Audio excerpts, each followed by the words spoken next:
we will make our kids suffer if we don't do the inner work and go back to the old wounds that we're carrying, right? Which are driving those negative messages.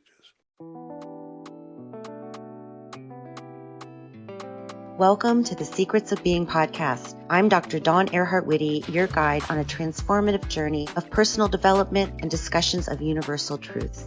Join me and a panel of life coaches and spiritual leaders from around the world discussing how to handle some of life's greatest challenges.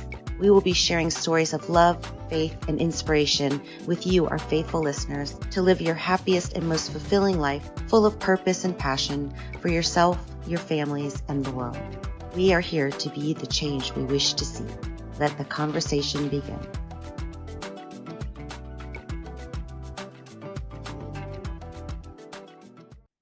Hello, and welcome to the Secrets of Being podcast. I'm your host, Dawn Earhart-Whitty, and today I'm excited to have Dr. Robert Beare, Beare with an E.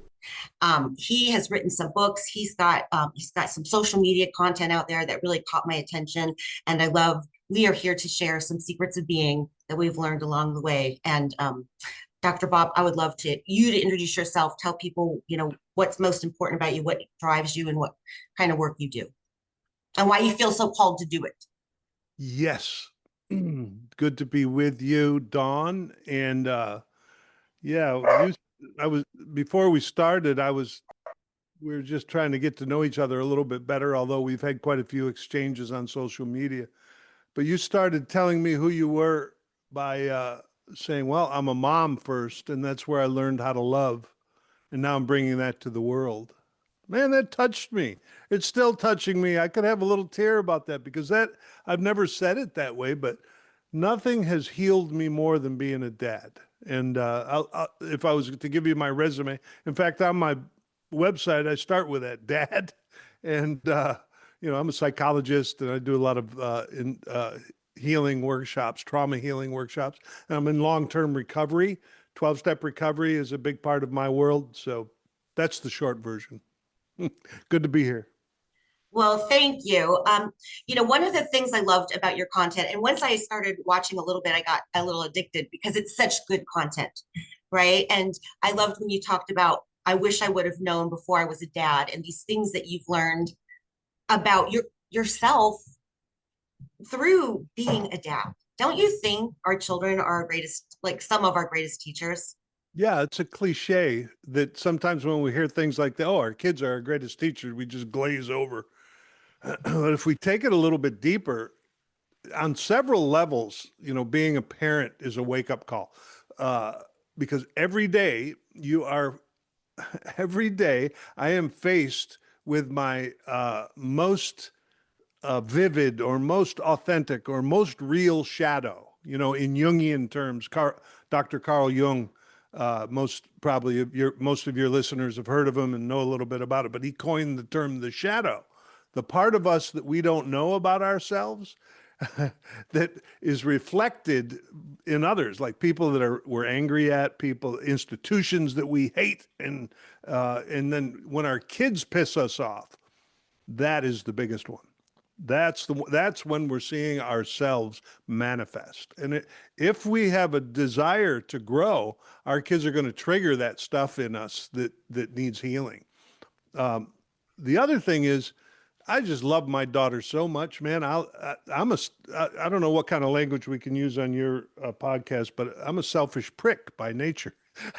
I'm going to do what I want for me. I'm also a recovering addict. So you stack that on top of it. I am a master selfish person. And, with 34 years of recovery and, 30 something years of doing trauma healing work. So I hope I'm not manifesting the toxic selfishness too much. But the point I'm trying to make is I'll do anything for that kid.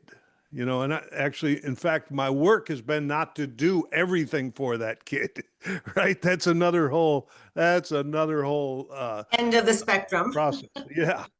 So anyway, the parenting thing has been just a huge wake up call and gift and challenge, and there's nothing like it. But if everybody dove into the stuff the emotional stuff that comes up around parenting, we and did the healing work, we wouldn't need therapists. It's a Mm. therapeutic process in itself. Yeah. For me, I remember thinking at one point, I would never speak to my daughters the way I speak to myself in my own head. Yeah, And yeah, that taught me I would never allow somebody to treat them some of the ways I've allowed people to treat me, yeah. and so through them, I could see myself and be a little bit more loving to me. That's right. So, and then the question we have to ask ourselves is, well, how did I get like this? How did I get these messages that I'm telling myself? Did it just happen? And then if you're really interested in taking it to the next level, then we have to, well, maybe it's coming from something that happened to me. And then people usually run away at that point and they go back to whatever they were doing. Right? But the real work, and we call, there's a lot of different names for it. And if you want to be a good parent and not project your on your kids, which we all do, we don't want to, Mhm. make our kids suffer, right? But we will make our kids suffer if we don't do the inner work and go back to the old wounds that we're carrying, right? Which are driving those negative messages. And it's not about blaming our parents or any of that kind of stuff. I mean, maybe some people need to blame their parents. I don't know. It's not useful though. But we have to look at where these messages came from. Mhm. I just did a Twitter thread or an X thread about food addiction, and which, by the way, is, I don't know. I'm getting off track here, but it's a There is no track. okay. There's That's no the beauty track, of my podcast. but there's a uh, over there you got to say things that get people's attention and and hook them and all that kind of stuff, which I don't really like all that, but I have a person who's helping me. If you want to get this word out about the healing stuff, man, you got to say it in a way that people will notice. All right, all right. So, uh, uh, food addiction is killing more people than any other addiction. 325,000 people are dying per year from obesity related deaths. And it never gets written down as that, right? No, it's like 4 times more than opioid deaths, but no doctor will ever write it down. He died of food addiction. No, he died of a heart attack, or he died of his immune system failed, or whatever it is.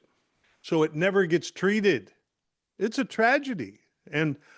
But the point I will make my point here, Dawn. I promise. I remind myself of my father sometimes. He used to start to tell a story, and he wouldn't get to the actual story for 20 minutes into it.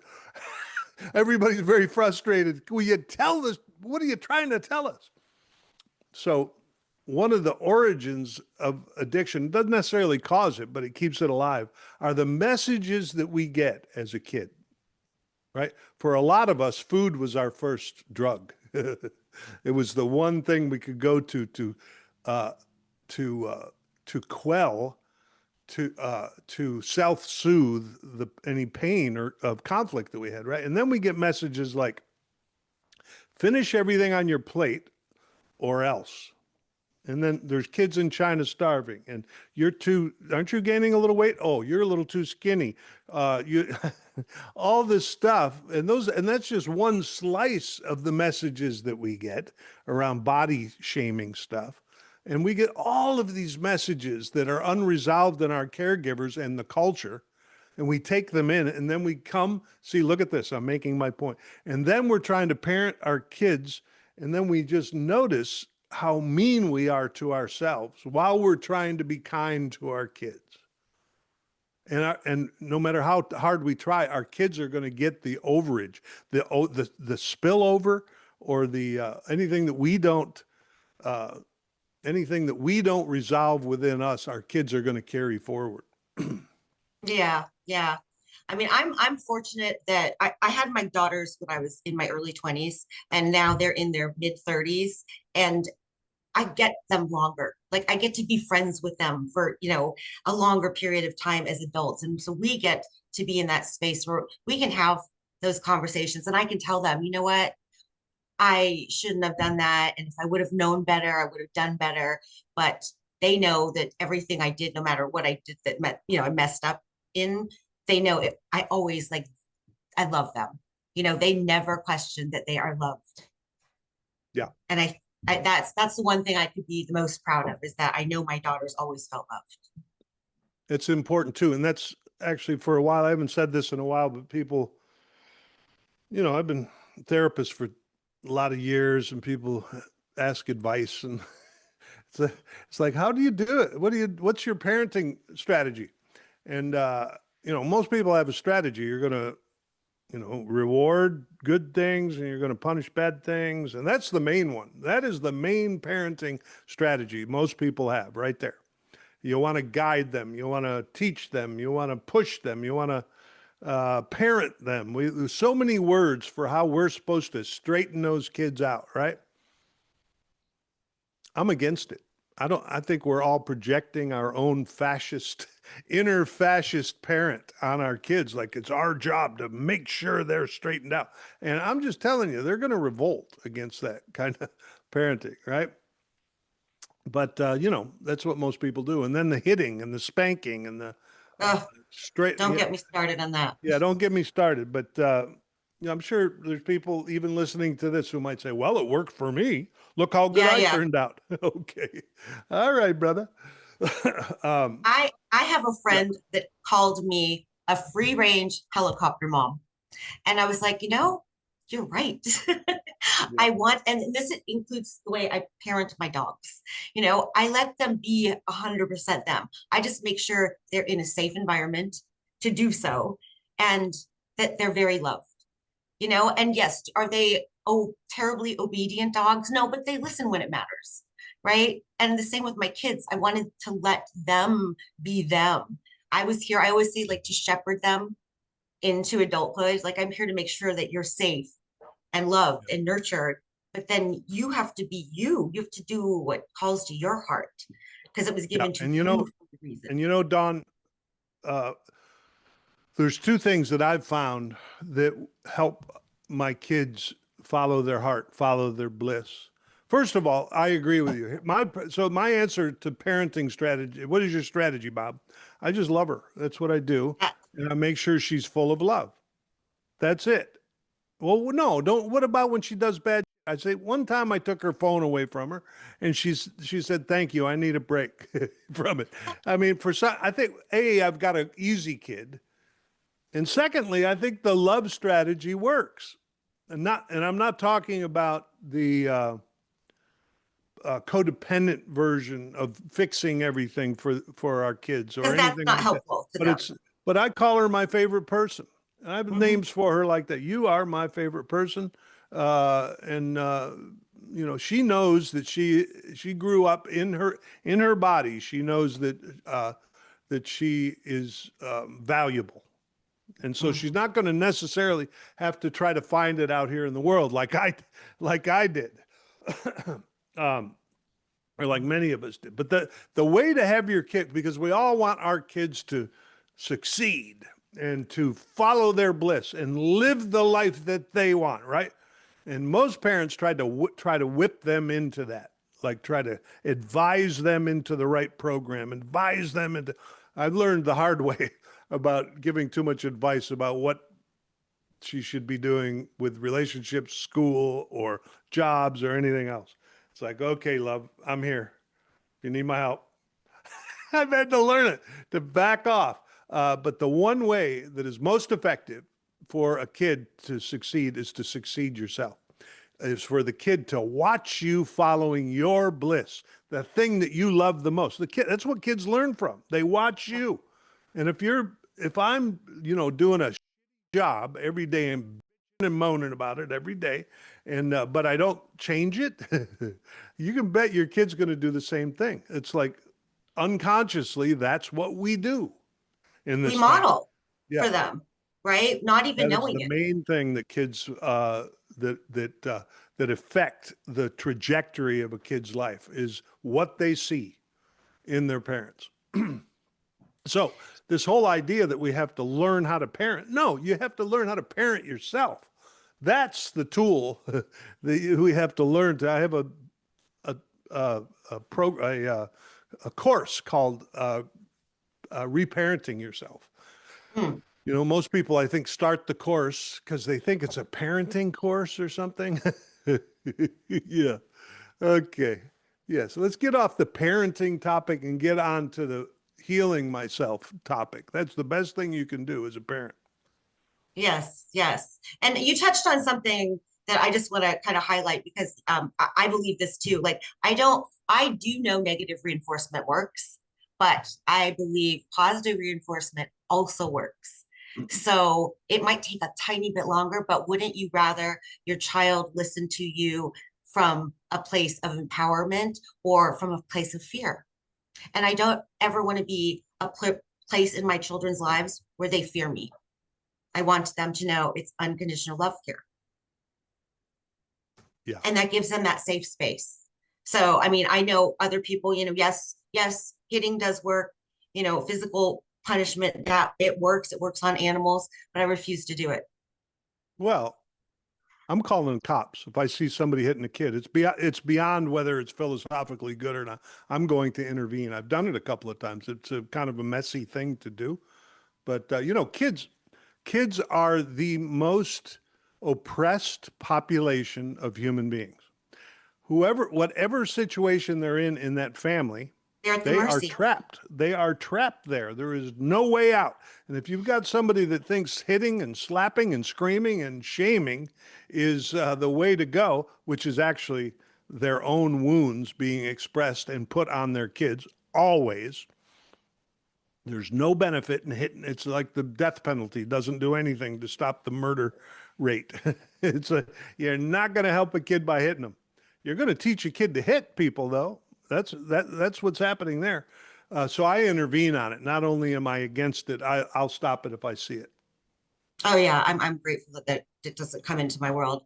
And again, I extend this to my dogs as well. Like I don't think, and they are plenty naughty. They do plenty of things that if I was a hitter, they Yeah. would be hit a lot. But I don't believe in it because I don't want them to ever fear me. Well, I just want to be here's a love to them. bold here's a bold statement that might that shocks me. Might shock you, maybe not. I'm saying what I said before in a different way. The best thing you can do for your kids is get off the topic of your kids. Keep going. It's a little bit of a joke, but people that can only talk about their kids, maybe you need to get a life. In fact, that's where I am right now. My daughter is 23.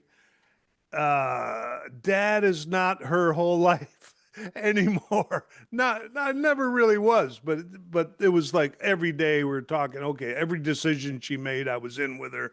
And no, now she's got her own apartment. She's got a job. She got a boyfriend. She's living her life. And usually, I was going to tell you this before, but right now I'm on an island in between Canada and the United States at the Thousand Islands, St. Lawrence River, northern New York. I've been coming up here for the last 6 or 7 years. I have a boat. It's my summertime all year long. I look forward to it.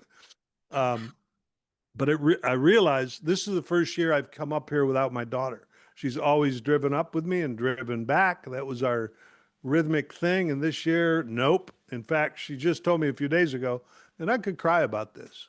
I have some grief work to do about it, that she's probably not going to come out at all this summer. And this is a different experience for me now.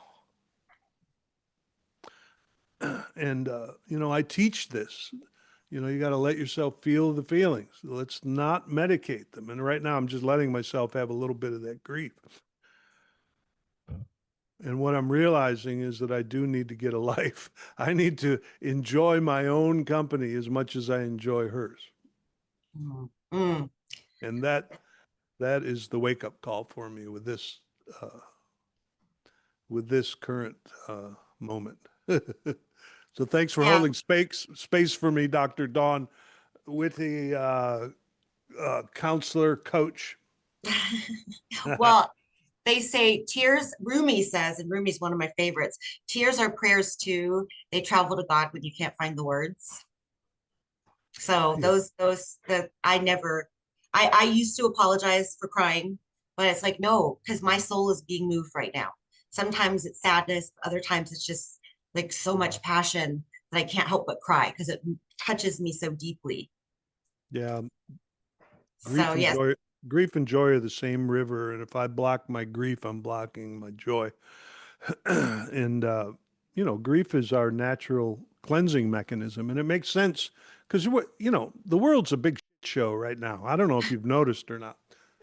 Damn, you're in Los Angeles. The world is a big show right now. And, you could say, this is why. I'm sure everybody around the world going, this is why the world's a show. So I'm going to have my own version. People don't know how to grieve. People have been hurt and wounded and don't know how to let their grief flow, which is our natural cleansing mechanism. We're all from traditional cultures that had grief ceremonies and anger ceremonies and fear and how to get the feelings out through the expressive arts. We don't have that. We're driving around on freeways, uh, getting to our jobs, and just slamming around without that. It takes stillness. It takes, what people refer to as safety. I got to be with other people who are doing the work to slow down. But we're not in a culture that slows down. We just keep hammering away. And we've got to create spaces where grief can happen. Grief, uh, be, uh, because until we do that, we will be living inauthentically. You'll be seeing a person that's not actually me. You'll be seeing a mask. And we'll be interacting with each other with masks on, which can only create a show. yeah, we have to give ourselves permission to grieve. And I think the other missing piece that I really feel is important is the sawubona, which is I see you and I value you and you're important to me, for us to like understand we're connected to each other. And like we're all just trying our best to get through this thing called life. And everybody has something in their life that's causing them some kind of pain or discomfort or have had experiences. So like just see people, be kind to people.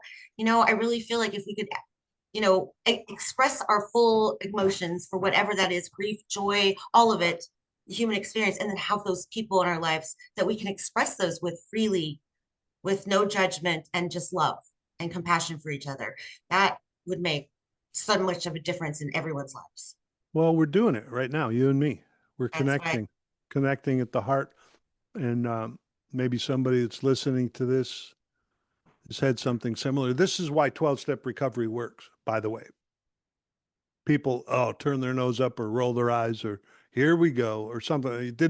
They say it didn't work for me or it doesn't work for everybody. It's not for I mean, there's so many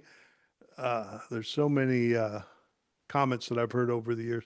But here's the magic. Well, first of all, if you just want to talk about alcohol, they've been trying to do something about alcoholism for several thousand years. They've been hitting people over the head with bricks and bleeding them and tried a lot of different things, but nothing worked until in the 30s, some people came together and decided that they were going to just tell their stories with each other and speak from the heart and just be there. It's very simple. The medical community doesn't like it because there's no meds to prescribe. It's a spiritual process and if you can't, science can't grab a hold of spiritual dynamic. The quantum physics has come close, but the but that's the only thing that works to arrest the most baffling disease in our culture, which is addiction. And the reason addiction is so difficult to address is because the addiction tells us that we don't have it. That's the first symptom of the disease. It says you don't have it. So no wonder nobody is able to. The only way an addict will listen is if they're listening to another addict who knows what they're talking about. You go into a doctor's office, very few of them have any clue how to treat addiction. The point I'm trying to make is what works is heart to heart. That's the deep thing that helps. transform any chronic difficulty, right? Yeah. So you and I getting real with each other about our kids and our parenting and our addictions. I run groups all the time where that's what we do. The best we can do is help each other find those wounds within us and give it an opportunity to be expressed. I don't know if you've dug into my stuff enough to know that my nonprofit, Deep Waters Recovery, we run a 3-day workshop called the Deep Waters Experience. And it's a 3-day intensive trauma healing weekend.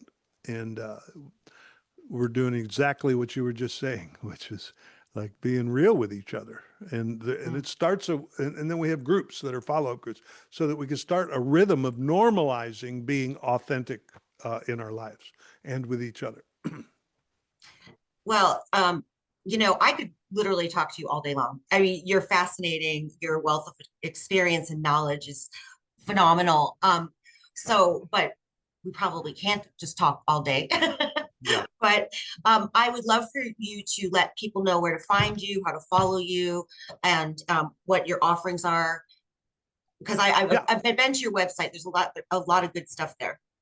Well, I'll try to give you the short version. I'm still a therapist, but I only see a few clients that are really committed to the work. But I have a little crowd of therapists that have the same orientation. So you can reach out to me through the website, bobbeare.com. And that's also the doorway to my newsletter, Dr. Bob Beare's newsletter. It's a weekly newsletter on all these topics that you and I just touched on, plus the one that's coming out tomorrow. Well, this will be published later, but is on resentments. So I usually tell a little story of my own experience with that. So I still have a little resentment for the guy who took my first love in high school, by the way, but that's just I'm working on it. Let's see what else. Oh, the Deep Waters Experience. That website is deepwatersrecovery.org. And we have a weekend coming up in August, and it's your listeners are welcome to just reach out, and it's a by donation workshop. You pay according to the benefits that you got from it. And most people come out of that thing saying, wow, this is like 2 years of therapy. I've never been through anything like it. That's why I put the effort in to do it. It's so cool to watch people get that kind of a breakthrough. Let's see, what else? I guess that's about it. My X handle is at Dr. Bob Beare with an E on the end, Beare. So I think it's the same for Instagram. Yeah. All right. That's it. Perfect. Well, thank you so much for this conversation. And I do want to have you back because I think we could, again, go on and on. I think we touched so many different topics that I don't even know how we're going to put a title on this one. Well, great, Dawn. It was a pleasure. It was a pleasure. Let's stay connected, my friend.